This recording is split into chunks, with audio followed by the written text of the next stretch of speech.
Ryan Reynolds here from Mint Mobile with a message for everyone paying big wireless way too much. Please, for the love of everything good in this world, stop.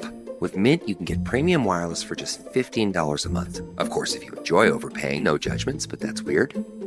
Okay, one judgment. Anyway, give it a try at mintmobile.com/switch. Upfront payment of $45 for 3-month plan, equivalent to $15 per month required. Intro rate first 3 months only, then full price plan options available. Taxes and fees extra. See full terms at mintmobile.com. It's Saturday the 29th of March. I'm Jamie East, and this was a week that saw chaos over a not-so-top-secret group chat, Chancellor Rachel Reeves release a spring statement, Trump up the stakes on tariffs, and tributes to a boxing great. Grab a cup of something hot, put up your feet, and get up to speed on the 7 biggest stories of the week. This is the Standout 7 from the Smart 7. It's news, but not the news. There was a dramatic scoop from the editor of The Atlantic, Jeffrey Goldberg, on Monday afternoon. He revealed that, bizarrely, he'd been added to a White House group chat on Signal that laid out the arguments for last week's strikes on the Houthi rebels. The group, which appeared to include Trump advisor Mike Waltz, Defense Secretary Hegseth, the Director of National Intelligence and the head of the CIA, didn't seem to realise that someone had added a journalist. Goldberg got details of the planned attack and saw a debate over policy between VP Vance and White House advisor Stephen Miller before he left the group. Hegseth since denied texting actual war plans, but Goldberg responded on CNN. No, that's a lie. He was texting war plans. He was texting attack plans.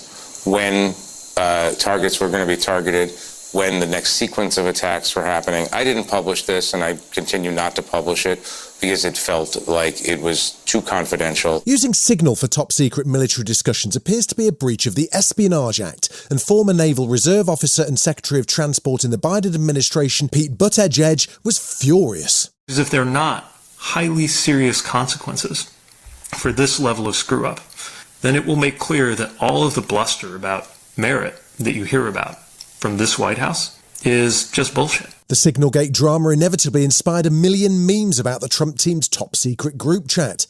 Tuesday saw Hegseth in Hawaii trying to shrug off the embarrassment, but other members of the insecure chat group found themselves in front of a Senate hearing, including CIA Director John Ratcliffe and Director of National Intelligence Tulsi Gabbard. It was a bruising experience, as this statement from Senator Mark Warner, the Vice Chairman of the Intelligence Committee, demonstrated. This was not only sloppy, it not only violated all procedures, but if this information had gotten out, American lives could have been lost. There have been calls for those involved to resign or be fired, and even Fox News seemed appalled by the screw-up. Wednesday saw The Atlantic magazine release the detailed attack plans. The Trump administration tried to argue there's a difference between attack plans and war plans, but the scandal showed no sign of dying down. Trump weighed in with an opinion on the editor of The Atlantic at the centre of the story. Goldberg's a loser. His magazine's a big loser. There was no classified information. There was no problem, and the attack was a tremendous success. The US's international allies have been expressing concerns over the lax approach to top-secret information, with some suggesting they'll review how much information to share with the US from now on. UK Prime Minister Keir Starmer said he's not worried, though. We work with the United States on a daily basis, and unpicking our relations with the US on defence and security is neither responsible nor serious. And as Signalgate rolled on, Trump refused to fire either the Defence Secretary or National Security Advisor. There is growing concern among the US military, and the Senate Armed Services Committee has now sent a bipartisan letter to the Pentagon requesting a formal investigation. It was business as usual for the administration, though, with RFK Jr. announcing he's planning to cut 10,000 jobs in the health department, and Elon Musk appearing on Fox to explain his ambitions to save $1 trillion. He'd also got the memo about being nice to the president. I think the president is a good man. I think he is an honest man, and I've yet to see him do anything mean or anything that is wrong, that I would say morally wrong.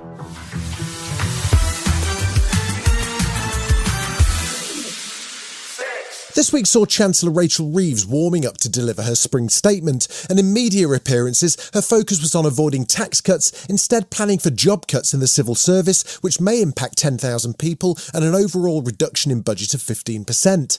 She said it's time for a more business-minded approach to government and increased use of tools such as AI. We are, by the end of this Parliament, making a commitment that we will cut the costs of running government by 15%. And I think anyone running a business will think that that is more than possible. We were expecting to hear more about the famous Tory black hole in the finances, but the Chancellor was keen to kill off one rumoured cut. I don't recognise those claims that the government are looking at means testing free school meals. In fact, this government are ensuring that all children get a good start to the day with a breakfast club and helping all children get a good start in life. While that may make mums and dads breathe a little easier, the civil service unions aren't exactly thrilled that their members appear to be in the firing line.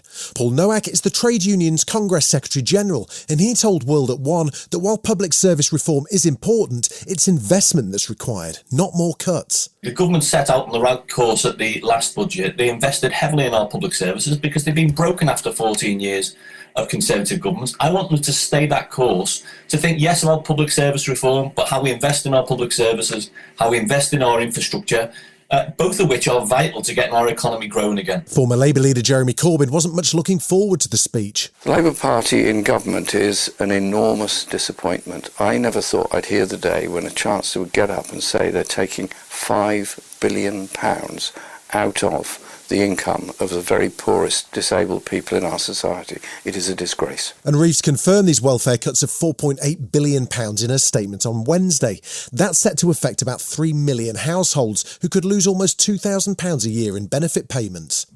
Wednesday did see the inflation number drop though, and Reeves pledged to keep driving growth in the economy and a crackdown on tax evaders. This statement does not contain any further tax increases. But when working people are paying their taxes while still struggling with the cost of living, it cannot be right that others are still evading what they rightly owe in tax. The Office of Budgetary Responsibility was warning that with growth projections at just 1% and the potential for Trump's tariff war, the picture's still grim. Paul Johnson of the Institute for Fiscal Studies says there's still a risk that taxes could rise before the year's out. I don't think this statement will make anyone feel any better off. It'll make a small number of people feel quite a lot worse off. I think what it risks is setting up some more tax rises come the autumn. New figures released on Thursday suggest that 4.5 million children in the UK are living in poverty, an alarming figure, especially following those welfare cuts. It's not clear that the proposed welfare reforms go far enough to shift the system, and the government may well face a backbench revolt when it comes to a vote. Deputy Lib Dem leader Daisy Cooper says the notion that big tech might also get a tax cut suggests that Reeves has lost her way. I think that this is going to be a false economy. I think it could backfire, and as I say, I think it's also deeply cruel. And I think if the government was planning to reduce the digital services tax whilst at the same time cutting support for disabled people, I think they're at very real risk of losing their moral compass.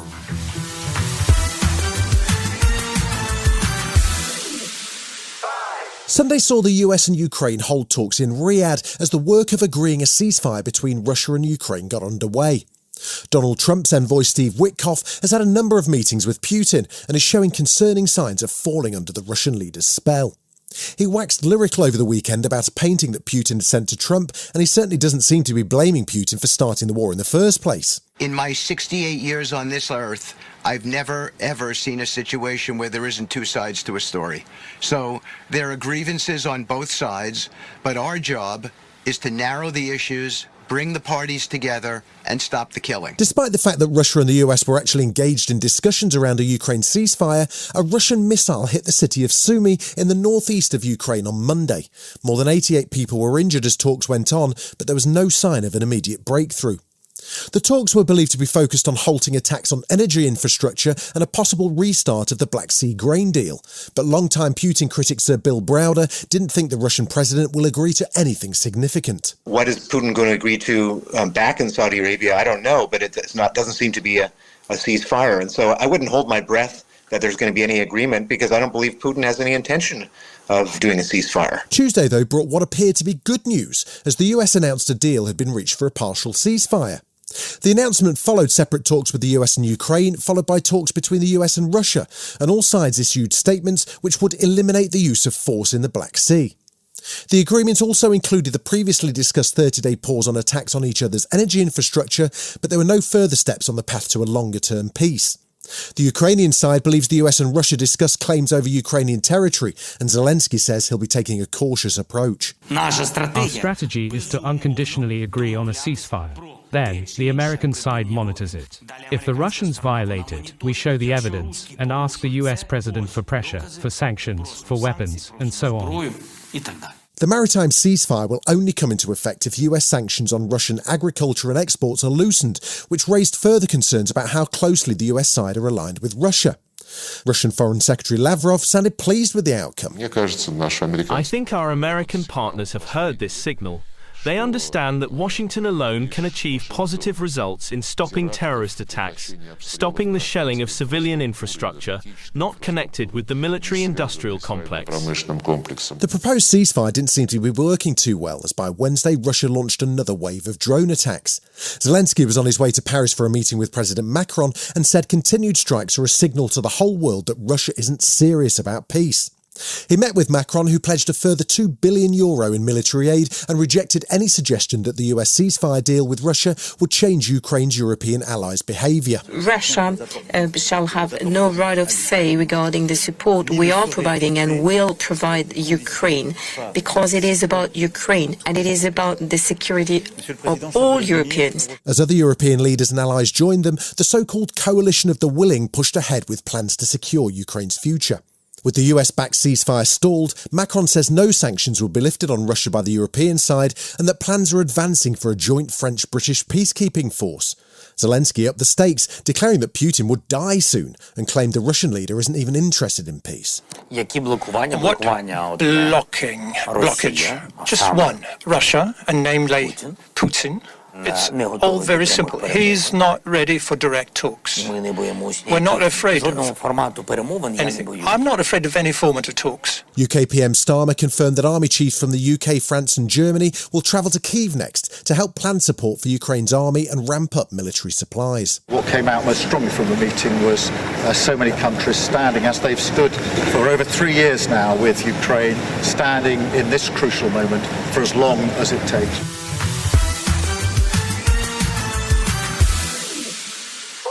Donald Trump's long-running fascination with tariffs as a means to improve the US economy escalated this week.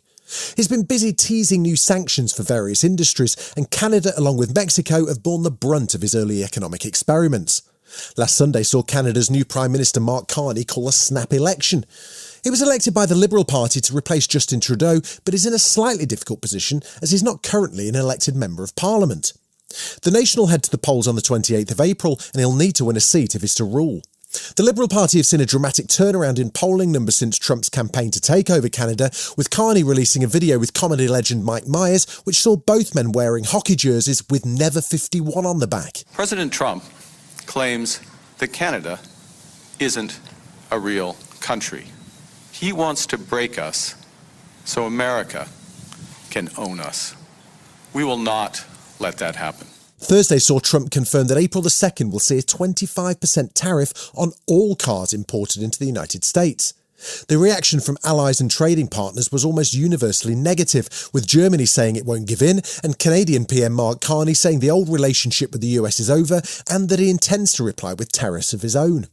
The EU pushed back too, with spokesman for economic security and trade Olaf Gill still hoping a negotiated solution can be found. If necessary, we will deliver a firm, proportionate, robust and well-calibrated and timely response to any unfair and counterproductive measures from the US. Trump's administration has refused to acknowledge the likely inflationary effects on tariffs and is pushing ahead despite poor poll numbers for the president on the economy.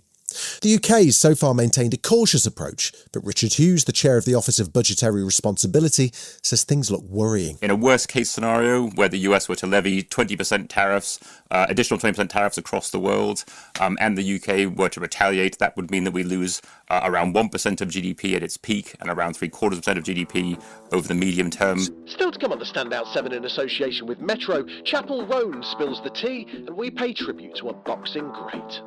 Right after this. BetterHelp Online Therapy bought this 30-second ad to remind you right now, wherever you are, to unclench your jaw, relax your shoulders, Take a deep breath in and out. Feels better, right? That's 15 seconds of self-care. Imagine what you could do with more. Visit betterhelp.com/randompodcast for 10% off your first month of therapy. No pressure, just help. But for now, just relax.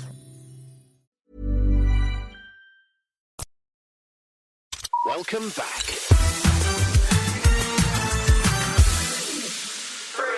After 3 weeks of an Israeli blockade of food and aid into Gaza, a protest broke out on Tuesday. Hundreds of Palestinians gathered in northern Gaza to protest, not at Israel's treatment of Gaza, but rather to protest against Hamas and call for an end to the war. Banners, which included slogans like "Stop the war" and "We want to live in peace," were displayed as crowds chanted "Hamas out" and "We want to eat." Since Israel recommenced military operations in Gaza, almost 800 more Palestinians have been killed, and Shema Al-Abaidi from Save the Children says the situation's getting worse by the day. Medical supplies are not getting into Gaza right now. The medical supplies that we do have, they will run out. They will, in a matter of weeks, unless the situation changes. I am very scared. I am terrified.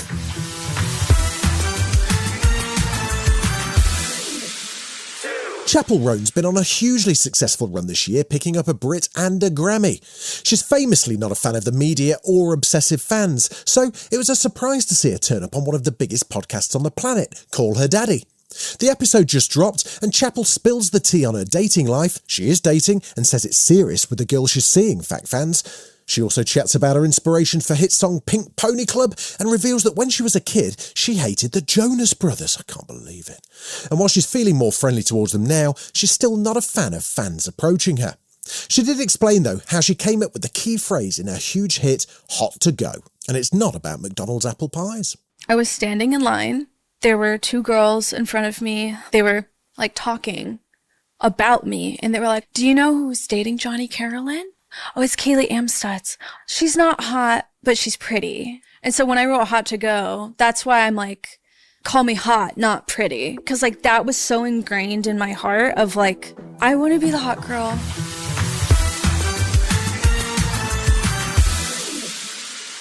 Last weekend saw the death announced of George Foreman, aged 76. His family described him as a humanitarian, an Olympian and two-time heavyweight champion of the world in an Instagram post on Saturday. He famously lost his first title to Muhammad Ali during the Rumble in the Jungle in 1974, but regained the crown at 45 years of age and became the oldest heavyweight champion ever. He was also a preacher and famously a spokesman for the George Foreman Grill, which became well known worldwide. He spoke of how he wanted to be remembered in a 1989 documentary called Champions Forever. Rest in peace, George. I want them to have the record straight that I was a good boxer and that I did fight some of the top contenders and that I did fight for the championship of the world and won it fair and square. If I can be remembered and have my name called in the same fashion as, like I said, Jack Dempsey, Muhammad Ali, and Joe Frazier, I'll be a happy man. I don't want to be remembered as the greatest of all. I just want to be remembered as a good boxer. You've been listening to The Smart 7. We'll be back tomorrow at 7 a.m. Hit that follow button and have a great day. Give us 7 minutes, we'll give you the world. If you wear glasses, you know how hard it is to find the perfect pair. But step into a Warby Parker store, and you'll see it doesn't have to be. Not only will you find a great selection of frames, you'll also meet helpful advisors and friendly optometrists. Yep, many Warby Parker locations also offer eye exams. So the next time you need glasses, sunglasses, contact lenses, or a new prescription, you know where to look. To find a Warby Parker store near you or to book an eye exam, head over to warbyparker.com/retail.